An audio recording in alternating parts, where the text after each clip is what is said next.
analysts again was similarly. This was David Ornstein has mentioned this. Liverpool have been linked extensively with Nico Williams, as of Arsenal, and David Ornstein mentions those two clubs having a specific interest.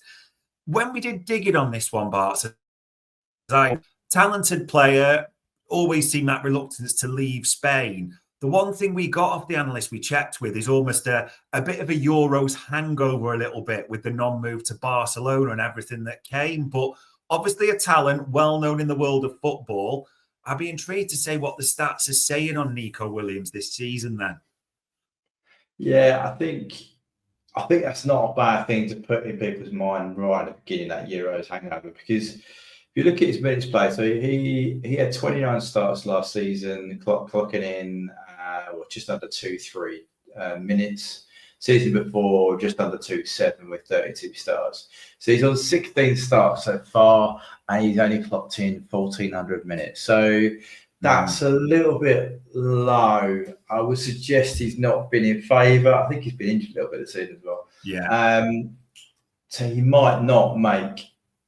He's probably going to make 2,000, but I don't think he's going to get anywhere near some of his top end ones, should we say. Largely depending on how Barcelona do in the Champions League, but I mean, they're in pretty good stead to finish second to us. So there's a chance he gives minutes out, but that's a little bit low for where we are in the season.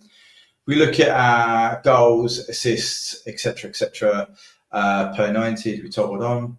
So he was in and around 0.2. It seems to be his two-season average. He's down at 0.06 this season.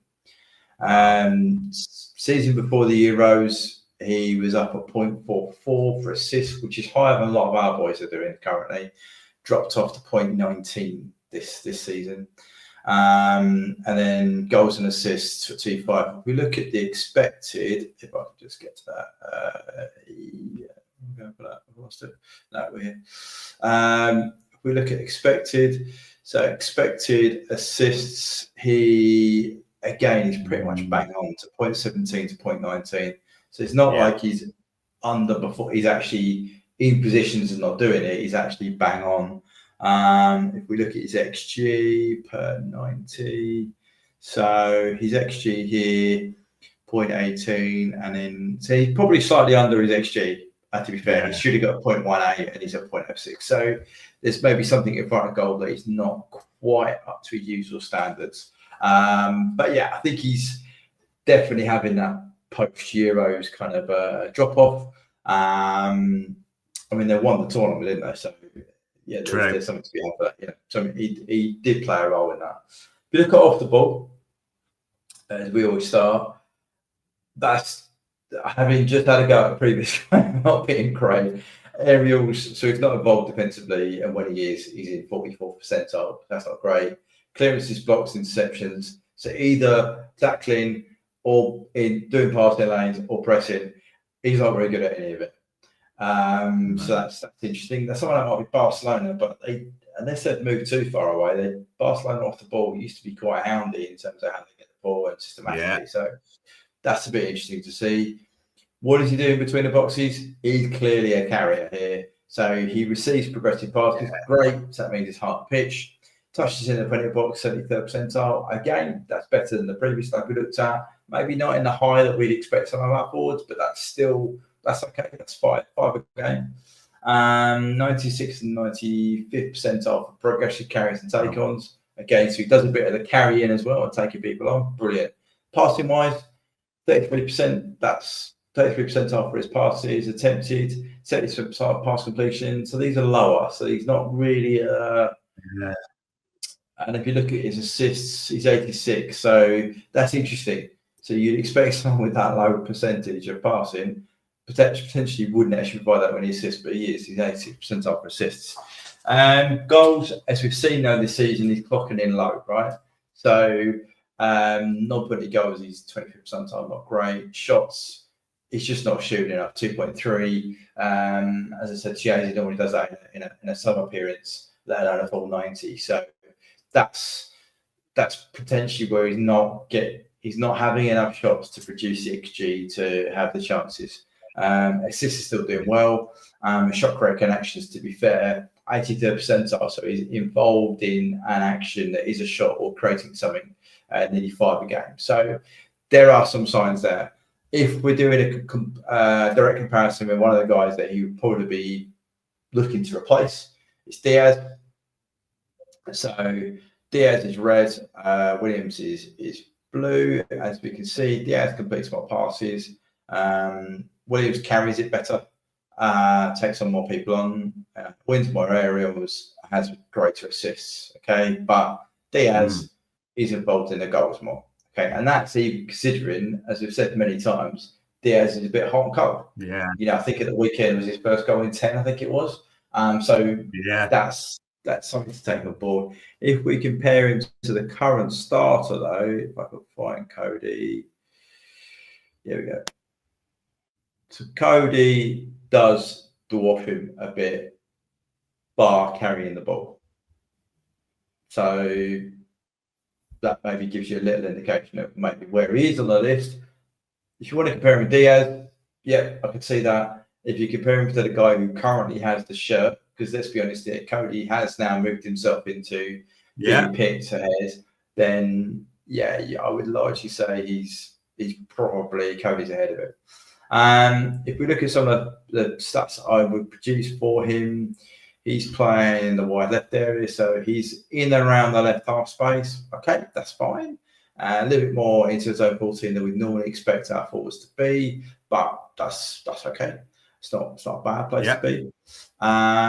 If we roll it down to, in this particular game, he received a lot of the ball, which is good. So he's involved. He's also involved in any pass combination up to 10 passes. Good. So Barcelona do like to keep the ball, but it's good to see that he's involved in that as well. He's not just on the end. If we look at how he's involved in and around half spaces in zone 14, it's not great, but he has more variety than some of the other players he's had. So he's got both, it shows up on both sides here, left and right, and he's involved in zone 14. So there's some bits to like about. If we look at how he is as an individual player for that game, 56% duel rate, not bad. Aerials doesn't take part. 15% of our team EPV, so that's better. That's better than the previous guy. One of the better figures we've seen so far. That's not bad. Nearly 10% of the total possession that Barcelona had. So that's okay. 70 touches. If we look at the whack and wheel for this game, so he's bang on average for all the metrics for his position. I can't actually remember who else was playing in this game. I'd have to look at who else was playing in the game. But yeah, so not bad. Yeah, not bad. So let's look at where he is in terms of how's he getting on. Stops quite a lot of the EPV against him, and defensive actions is fairly does okay here. Okay, not too bad. Compared with the guy on the right hand side, probably does more than his fair share.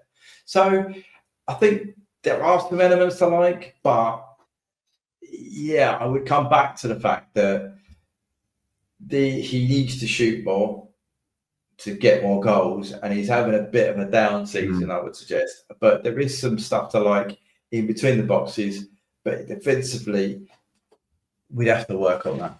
And that'd be where, if the club has got data that would suggest that he does do some stuff off the ball, that'd be interesting to see, because from the stats that are available, he doesn't seem to be doing a lot of the things off the ball that we would normally demand our forwards to do. Yeah, it's interesting, and I'm probably butchering this name, Lasady Katane, saying evening, gents, evening to you as well. I think that the one thing it almost goes back to, because I always, when we get this info, Barts, we always wonder, does it tally with what the stats say?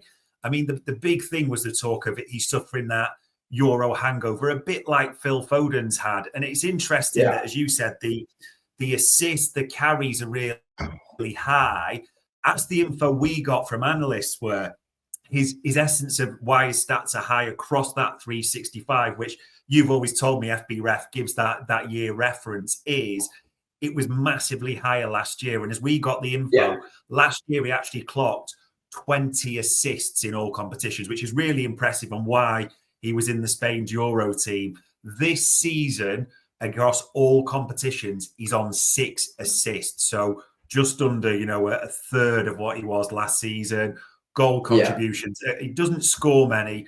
He's only got 4. He didn't score many last season, to be fair. He isn't an assist machine. But from everything we see, and we know he's a flyer, we know his release clause, it's 58 million euros. We know he's reluctant normally to leave Spain. That's always been the question mark. We also know, because of the loyalty to Athletic Bilbao and the way he is, he's on big money there.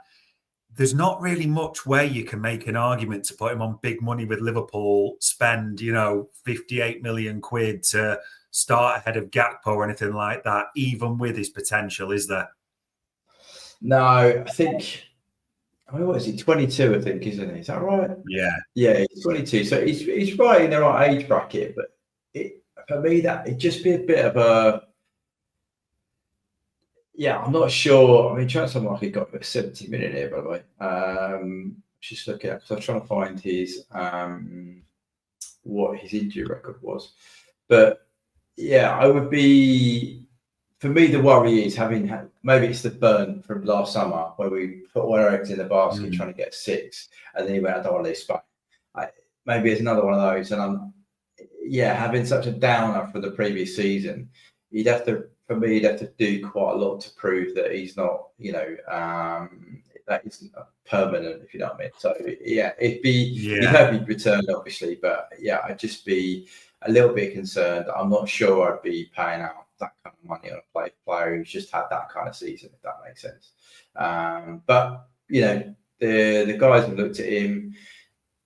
I think but for that money, I think it's better on the market. I mean, he's missed. So 24-25, he's had 2 injuries this season already.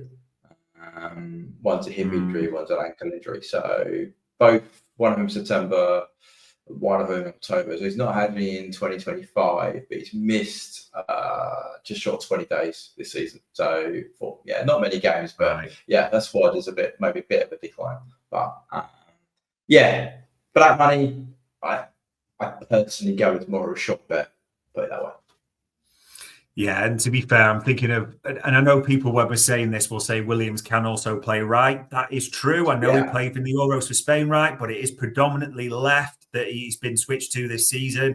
And on the left, we've looked at Semenyo, we've looked at Gittins as well, and they do profile more in almost a Mane or with something about them, those two as well. So we've got to be honest, people, on our list, Nico Williams would be well down if he's even honest. So